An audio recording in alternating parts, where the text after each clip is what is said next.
New year దగ్గర పడుతుండడంతో drug culture మళ్లీ పడగ విప్పుతోంది. విజయవాడలో డ్రగ్స్ పట్టుబడ్డాయి.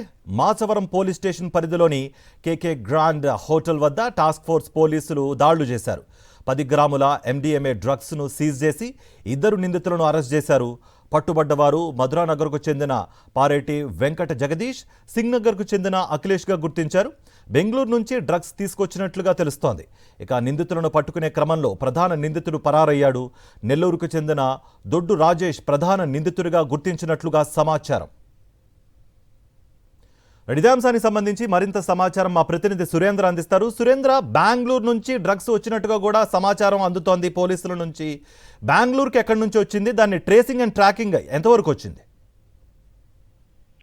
కార్తిక్, న్యూ ఇయర్ దగ్గర పడడంతో పార్టీల్లో డ్రగ్స్ వినియోగానికి సంబంధించి బెంగళూరు నుంచి డ్రగ్స్ సరఫరా చేస్తున్నట్లయితే తెలుస్తుంది.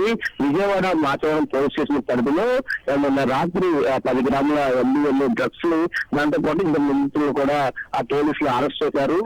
పోలీసు అరెస్ట్ చేసే క్రమంలో ఈ డ్రగ్స్ ని సరఫరా చేస్తున్న ప్రధాన నిందితులు ఎవరైతే సంబంధించిన వ్యక్తిగా పోలీసు తెలుస్తుంది. మిగతా ఇద్దరిని తీసుకొని పూర్తి విచారణ అయితే పోలీసులు చేస్తున్న పరిస్థితి కనిపిస్తుంది. ఊరు దగ్గర పడుతుంటే డ్రగ్స్ ని విజయవాడ తీసుకొచ్చి ఇక్కడ పార్టీ జనరల్ గా హైదరాబాద్ లో ఎక్కువ నైట్ పోస్టులు అయితే పెద్ద ఈవెంట్లు జరుగుతాయి. ఇప్పుడు ఆ కల్చర్ విజయవాడకి కూడా వచ్చింది. విజయవాడ రాష్ట్ర విడిపోయిన తర్వాత ఇక్కడ